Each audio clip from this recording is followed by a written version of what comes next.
35. Stop. Last month, I turned 47.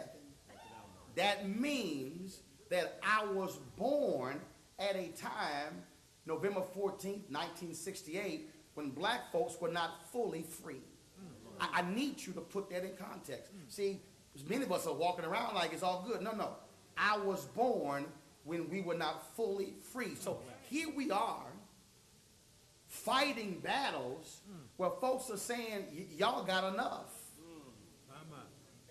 But even if you look at 1970, you begin to look at busing, you begin the fights in Boston, you still look at all the fights when it came to EEOC, all the lawsuits, all the racial, you still had a fight for freedom.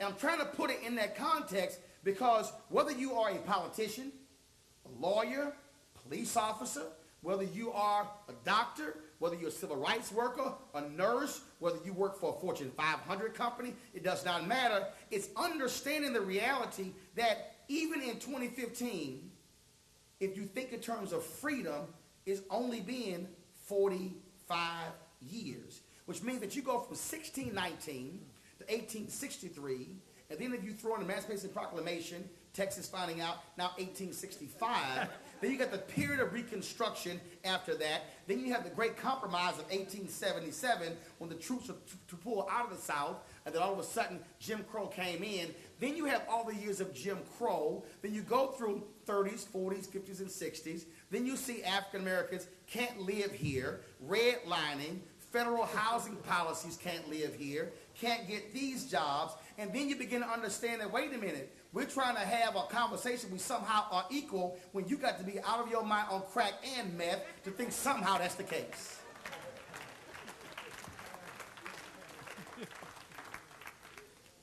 But I'm talking about what is our actual history. And I think one of the problems is many of us have no clue about our own history. Give you an example. I love to hear my white counterparts talk about affirmative action and talk about how it's not needed and talk about, you heard Chief Justice John Roberts ask the question the other day in the Supreme Court, when can we stop focusing or using the idea of race in college admissions? Well, here's what I find to be interesting. I've never heard anybody white say, when are we going to get rid of legacy?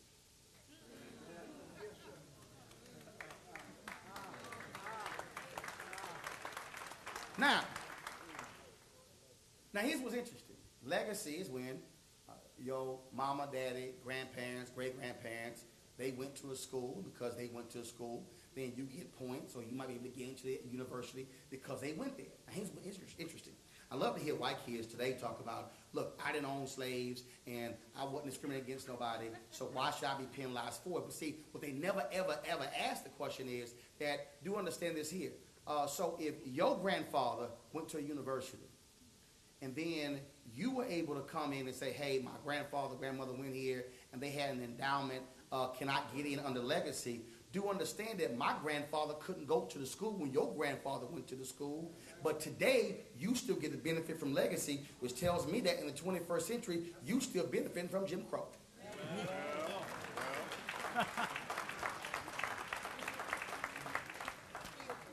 Now, if you want, please, if you think I'm wrong, please jump up and tell me I'm wrong and defend it. What I just laid out for you is a scenario being used today where literally a student today is benefiting from Jim Crow policies. So when someone says that those policies no longer exist, yes, but the after effect of the Jim Crow policies that you still get to benefit from. I was talking to a woman who's a lawyer who ensures that you don't have black front companies in North Carolina in construction. And she met these folks, and they have the largest construction company in North Carolina. And she asked them, she said, well, how did y'all get y'all started? And the guy said, well, my daddy was in the military. My daddy was in the military. And when he left the military, they gave him some surplus military equipment. And that's how he was able to start the business. Now think about that. You can't find a black soldier they let walk out with a shovel. But he was able to get some surplus military equipment. So here you have his sons who've had sons and daughters who are multimillionaires because daddy was able to get surplus equipment from the military. And after getting surplus equipment, daddy got contracts. And so here you have businesses today growing and thriving who are benefiting because of Jim Crow. And you can't find virtually any black firms who were able to get surplus military equipment. And even if they did, they couldn't get contracts. And so here we are talking about 45 years after we are technically free. And then we're wondering why you have the economic disparity between whites and blacks, but then all of a sudden we want to have an equal conversation. It requires us to be willing to break folks down to understand that the policies that have been put in place from day one have a direct impact on what is going on with economic policy today. And when we sit here and begin to ask these questions about what happens with housing policy, how do we begin to change that, that has a direct impact, because when you lose 53% of black wealth, what ends up happening? Well, March 14, 2014, Wall Street Journal publishes an article saying that in 2013, $23.09 billion in loans were handed out in 2013. Black folks got $385 million of $23.09 billion. If you see that particular story, what you will read is that one of the reasons because black folks lost their collateral, their home, which made it harder for them to get a loan. So now in 2008, last year, President Bush, we got 8.2% of all small business loans. 2013, under President Barack Obama, we got 1.7% of all small business loans. Those small business loans were directly tied to our housing policy. I had the Secretary of Housing, Sean Donovan, come on my show 3 consecutive years with a whole new housing plan. And I said, you know what that means? The last 2 didn't work. So here we are, I'm talking about freedom. Here we are, happy with a black president. Here we are, happy with a black first family. But we're not asking a difficult question is, why in the hell your housing plans have not worked? See, I know some of y'all are uncomfortable. Because, see, part of the problem is, when I'm talking about freedom, is that too many of us are still stuck at the inauguration parade waving when everybody else left the same night. I'm talking about freedom. I'm talking about the understanding how in the world I can see 2 women appointed to the Supreme Court and a black woman wasn't even interviewed, and black women voted at a higher rate in 2008 and 2012 and didn't say a damn thing about not even getting an interview. See, I know I'm getting real uncomfortable because y'all like, oh man, he really is like in my seat right now. Because I know y'all was somehow thinking this whole idea of freedom, I'm just going to talk about some third party, some entity out there, they and them and white and whatever. No, I'm talking about what's the result of our voting. See, I believe in return on investment. See, I don't believe in voting for anybody and I don't get something back. See, I understand. See, everybody talk about LGBT folks got all kind of stuff. Yes, you know why? Within the first 60 days, President Obama got a 54-page agenda from them. No, I ain't say 5 pages. He got a 54-page agenda. And then when he didn't give them don't ask, don't tell, they closed their checkbooks in 2010. They got Democrats didn't get much money in the midterms. And guess what? That bill got passed in December after the midterms after they lost. Think I'm lying? Check the facts. What I'm trying to say is, if we're talking about freedom, freedom means you got to make sure you're going to be in this game for us. Freedom means that if I'm voting for you, I'm getting a return on my investment. Freedom means that I ain't just happy with a photo. I'm not happy with you singing Amazing Grace. I'm not happy with you singing Al Green. No, I need to see something that's tangible, and something that's real, that's going to be here when you leave the White House. See, again, I know you're uncomfortable, but I'm purposely trying to shake you out of your doldrums because we're sitting here in 2015, 7 years into a presidency, 1 year left, and you got to ask yourself the question, what did we get for the return on our investment? The same question should be asked about the governor, about the member of Congress, about the city council, about the county. Yeah. You should be asking, because here's the deal in politics.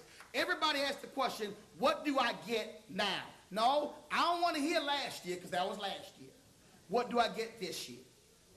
And so when you have a freedom mindset, you are always asking those questions and demanding those things because you understand it's not what you used to do, it's what you're going to do. And if you don't do what we want you to do, we might find somebody else who will do what we want to do.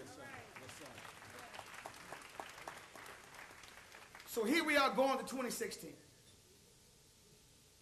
We got folks who are going to come to our community and ask for our vote. The question is, what are we going to demand in return? See, when I jammed up the pastor who met with Trump, I didn't care if they met with Trump. I don't care if they met with Rand Paul or Jeb Bush or Hillary Clinton or Bernie Sanders, but I want to know what you talked about when you were in the room. Because you can't stand there and talk about the prophetic tradition and you sat in a room and you simply got pimped and played. I'm talking about the notion of freedom. I'm talking about demanding something and holding out and pushing people and prodding people and taking this thing to a whole different level.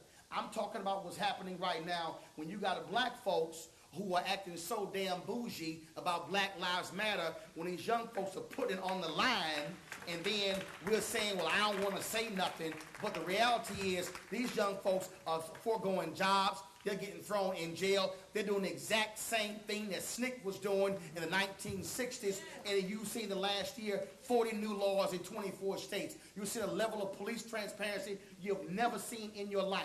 You've seen more cops today who've been prosecuted for killing folk than they've ever been prosecuted before. You see the mayor right now in Chicago catching hell and on the verge of being pushed out because he withheld a tape for a whole year. They settled for $5 million and the family hadn't even filed a lawsuit yet.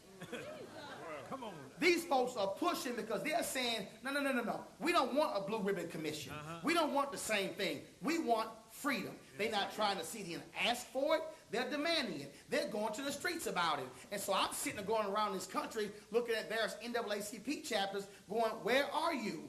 These folks are saying, you know what, we're not even waiting on y'all. We're just going to go ahead and do it. So you know what? It's amazing. Here we are, 2015. They ain't talking about Southside NAACP in Chicago. You know what they're saying? Black Youth Project. They're talking about other groups. They're talking about Color of Change. They're talking about the New York Justice League. They're talking about folks who are putting it on the line because these folks are saying, we want freedom. We don't want conciliation.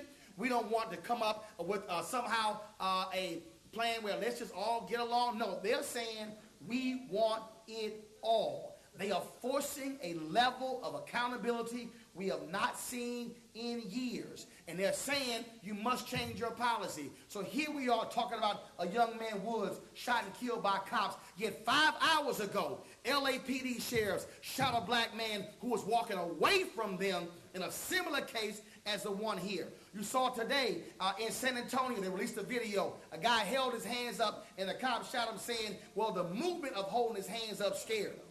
Mama.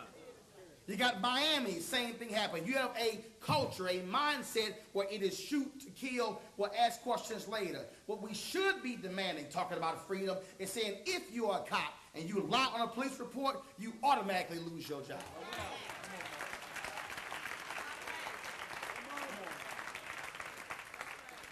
This is not about getting along and it's all good and trying to tamp things down. No, because what you're saying, because you got to understand historically, police were used to capture fugitive slaves.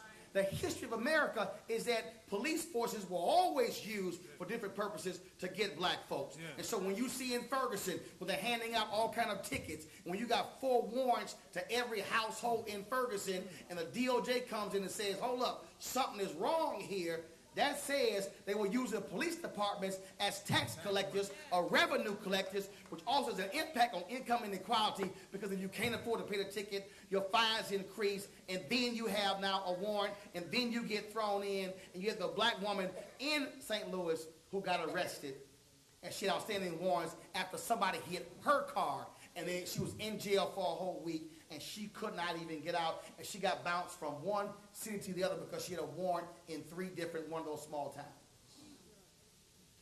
What I'm talking about is we got to get in the game. We've got folks right now who are not waiting for permission.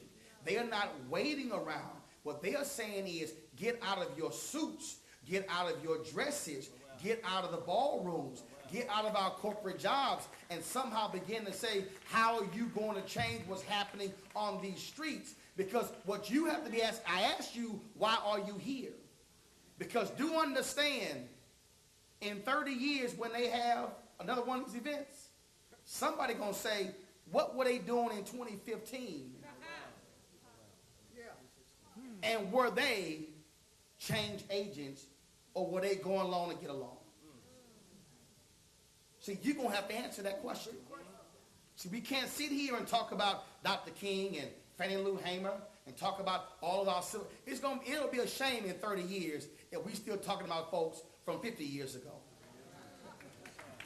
Today is about creating new legacies. Today is about creating a new chapter in history. Today is about us being willing to stand there and dare to question somebody, and also be willing to make something happen. So if you've got politicians, and if you've got police officers, and you've got DAs who are willing to stand up, our job is to support them, but to also say we're going to hold you accountable. Our job is not to send you down there and be able to status quo. And our job is to also be willing to look our own brothers and sisters and say, what are you going to put into this battle? There are some people in this room who can do more and who can contribute more, and what you have been doing is you have been silent. You have been sitting there and saying, you know what, I'm going to let somebody else do something. But then when you see a shooting, you at home and you're mad. And then when you see somebody who's wrongly arrested, then you're mad. Then when you see somebody who is fired and is wrong, and you're mad. But the question is, what are you going to do? Are you going to get in this game? Not just with your checks, but also with your talent. Also with your mind. And I ain't talking about just coming to a monthly meeting. I'm talking about saying, how are you being proactive?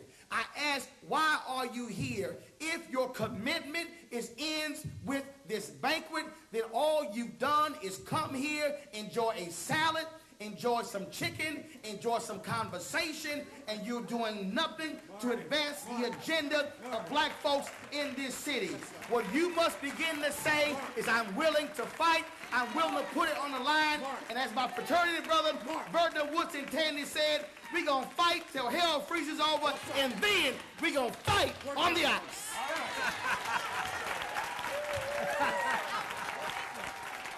All right. All right. All right.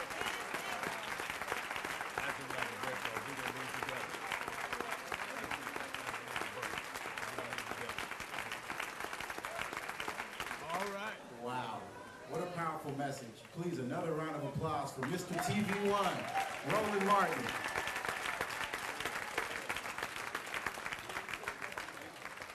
Before we conclude the program, I'd like to acknowledge a few people. When I call you, please stand. Superior Court Judge Terry Jackson.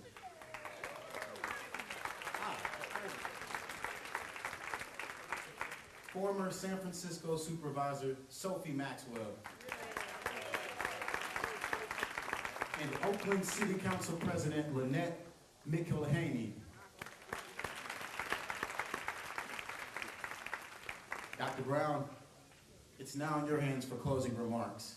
And after Dr. Brown, we'll have the benediction by Bishop Alfred Johnson of Jones Memorial United Methodist Church. And I'd like to thank the NAACP for giving me this opportunity to MC tonight. Thank you.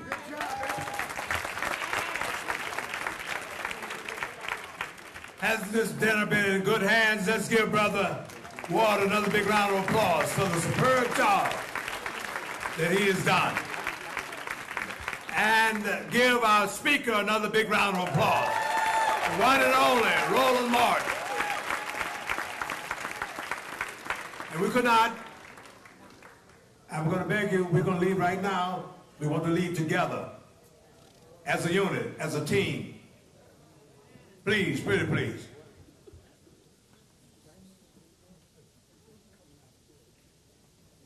The African word is because we are, therefore I am. And I want to thank from the bottom of my heart Reverend Arnold Townsend, Miss Cassie Cook, Miss Ruth Mays, Reverend Townsend's daughter, Rachel, and Dr. Annette Shelton. Come on down here. Skip, put some pep in your step. Who else worked on that committee with you? We have to say, you did it, lady. Sister Amelia, stand up. We are the recipient of the blessing that you gave us. Not only through your son, but you worked in a very consistent and hard manner. I want to say that our membership chairperson, Dr. Annette Shelton, is here. And if you're not a card-carrying member of the NAACP, you can take out your membership tonight. She should have left some there on the table for you. Did you put them on that? Yes, I did. All right. Real quick, 1 minute. Okay. 1 minute. Protocol has been established, but first I want to say good evening to my Pastor Hicks from Bethel AME Church and Mrs. Hicks over there. Now, some of you already see on your table membership blanks. Now, I don't have to give a real big speech because you had London Breed, Malia Cohen, and our speaker talk about the NAACP. So all you need me to do is tell you how to get these membership blanks, give you a pen, and let you fill it out. But first, I want to see the hands of the life membership holders. If you are a live membership holder, put your hand up high. And so congratulations on being a live member. And the rest of you who are not members, put your hand up. We're going to bring a membership blank. It's $30 to join a 93-year-old organization in the city and county of San Francisco. And you want to be part of this movement. So thank you, Reverend Brown, and to all of you, practice smiling so you can increase your face value. Your face value. God loves you, and so do I. And here's the membership blank. Brothers and sisters, as we come to a close, may I have your attention, please? Could we have your attention, please? I want to thank all of the ministers who supported us. Pastor Hicks, new pastor of Bethel African Methodist Episcopal Church, please stand. And Ms. Hicks, give him a big hand. Now, all the other pastors who are here tonight, please stand. All other pastors who are here. Pastor McNeil, member of our executive committee, Pastor Johnson, and over here to my left, there is attorney over near Dr. Johnson. Who is that over next to you? Reverend Brown. Give her a big hand, my namesake. Any other pastors who are here? Roland Gordon, Dr. Gordon, give him a big hand. Who else? Henry Davis is there in the back. Give him a big hand. Bishop Melvin Scott. Bishop Scott. Reverend Criswell, right here in front of me. Good to see you, Reverend. Stand up. Good to see you. Now, I would like to acknowledge the presence of all the good members of Third Baptist who are the wind beneath my wings wherever I go. I can't do all of this. The NAACP cannot have the benefit of my engagement without their unwavering support. All members of Third Baptist, please stand. I thank you for your support, indeed. And my dear wife, Jane, and our 97-year-old mother, Mother Smith. Where are you? Mother just wrote a book last year, writing a book past the age of 90. Isn't that wonderful? With God Himself. You've been a wonderful audience this evening, and I thank you again and again and again. And we shall never forget your great commitment and support. Mr. Langdon Mr. Dickey. Mr. Dickey is a young brother who's working to narrow the achievement gap between our children and the majority culture in the school district. And NAACP has something to do with that. We were the full-fledged agitators regarding that position, and he's doing an excellent job. Earlier, Mr. Theo Miller was here, and Mr. Derek Brown. Young men who are doing an outstanding job.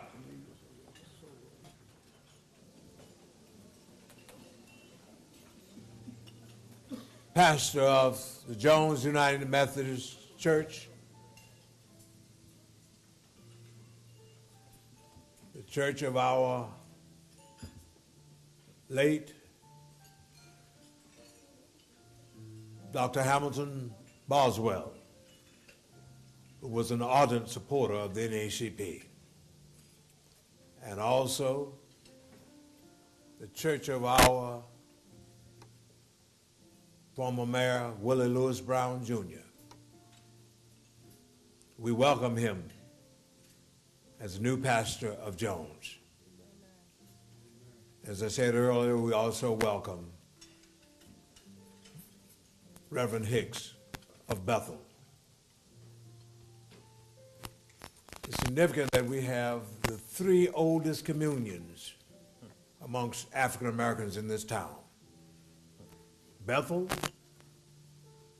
First AME Zion, Third Baptist, and of the United Methodist persuasion, Jones United Methodist. Let us hear him.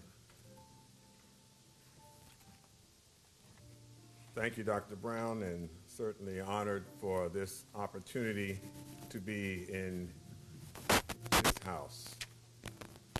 Friends, I leave you with these words of blessing. First, a reminder and a reflection on Brother Martin's comment.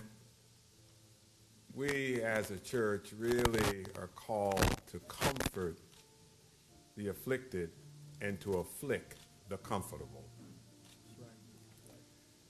He quoted Vertner, Woodson Tandy, and I do too, that we fight till hell freezes over and then we fight on the ice for the sake of justice.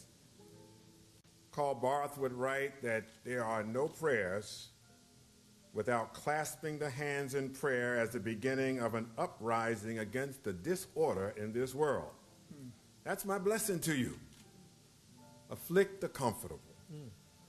Pray as an uprising against the disorder in this world, and recognize that we indeed shall overcome and find freedom for all. Amen. Amen. Amen.